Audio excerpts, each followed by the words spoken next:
Ito yung nabili ko kanina guys, oh, sa aking pinapasukan guys.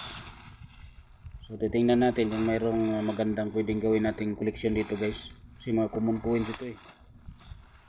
Yung sa aking pinapasukan guys. So hindi ko na ano kasi mura lang kasi. Common coin lang kasi ito guys. So, mura lang kasi ito. Yan. Ito yung hinatid sa akin kanina. Doon sa aking pinapasukan. Ito yung mga kalabaw pala ito. Halo. Ito, meron pa oh. Mura lang ito guys. Kaya binili ko. Ayan oh. So, sulit na yung aking pinagbili nito. Kasi mga common coins naman ito eh. Ayan oh. Kalabaw tsaka pisong kita to. Gamitan natin to ng ano kung baka mayroon tong error.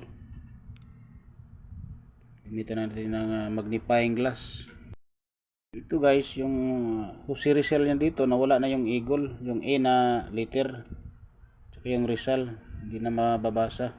So dahil siguro sa katagalan kung na-stuck to sa ilalim siguro ng lupa o saan. Tsaka yung kanyang Mindorensis dito sa baba, Anoa Mindorensis ay hindi na talaga mabasa. Baka kinain na ng kalawang. So, yan, nagiging error kay sobrang tagal nakatago siguro ito. Yan, Anoa Mindorensis, hindi mo na mabasa dito sa baba. And dito yung Anoa Mindorensis.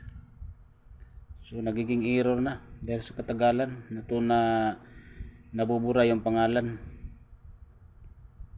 Baka mabibili pa ito sa mataas na halaga kung mayroong bibili ng ganyan. Ang ganda rin dito yung doble yung itsura. So wala namang nangyari siguro. Mahirap maghanap ng mga ganon guys. Ito sa mga ito. Bagay hindi naman sobrang taas yung halaga nito sa aking binibilihan kasi mga common coins lang naman ito eh. Common coins 1974 pa naman, pero hindi siya error siguro, wala namang mali sa pangalan ni Jose Rizal. Tingnan natin sa ano. So walang error, common coins dito, tingnan natin to. So hindi error, ito normal lang, hindi rin error. Hirap maghanap ng error. Hindi rin kasi sobrang pangit na rin ng ano, kondisyon. So, madumi na masyado, marami ng gasgas. Ayan o, maraming gasgas. So hindi maganda, ilagay natin sa ating koleksyon kasi tingnan mo naman oh, ayan, sira na oh. Dami ng kinuskos yata ito, parang baliktad. Ay hindi naman. Ito medyo maganda oh. Oh. Hindi ang ganda. Oh. Itabi natin ito. Pwede yan pang koleksyon. So yung mga walang damage, pwede natin tabihan. Ito mga ganito nga medyo pangit na, marami ng mga sira-sira. So wala na talaga itong halaga.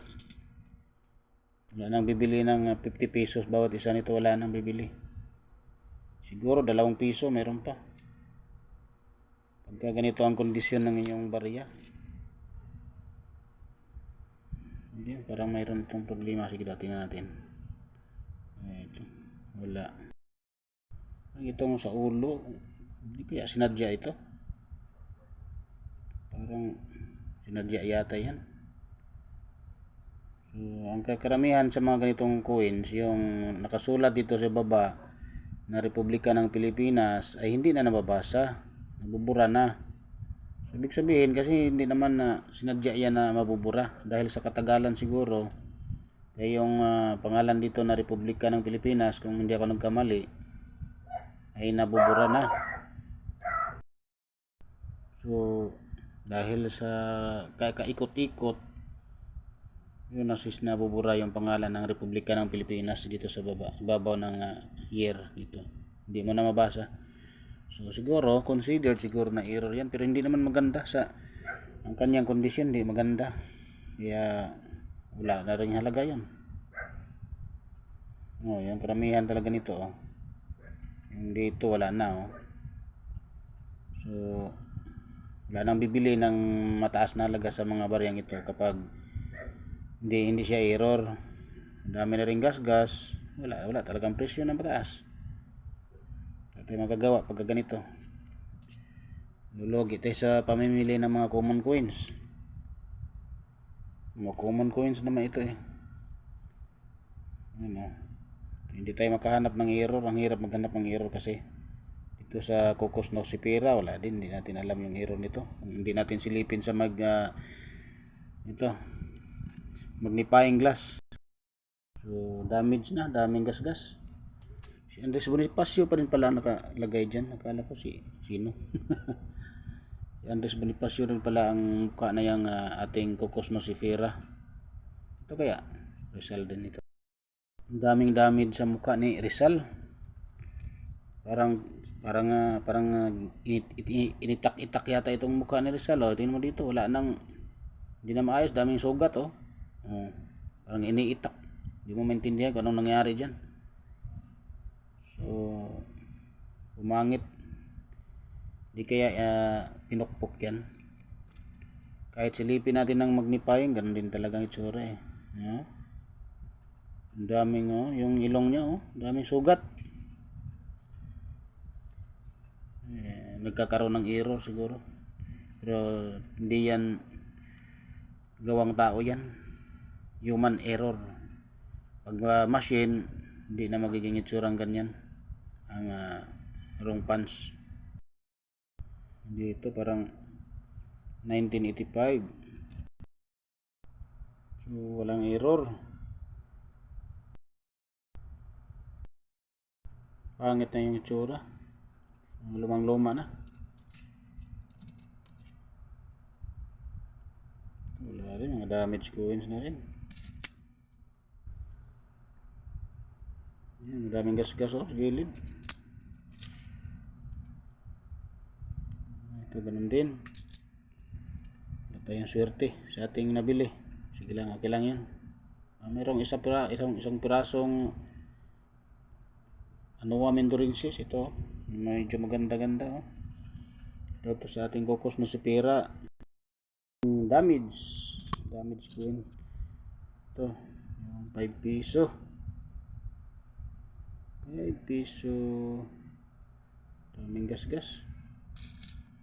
Kung nabibili pa ba ito? Parang hindi na, parang wala na akong maganda nga silipin. Kasi wala namang itong special dito So yun guys, ang ating video ngayon guys, dahil tinabad akong maghanap ng error, wala tayong nakita, isang piraso lang yung nagustuhan ko. So hindi naman nasayang sa akin kasi mura lang ang bariyang ito. Guys, maraming salamat sa panonood guys, at God bless sa ating lahat guys.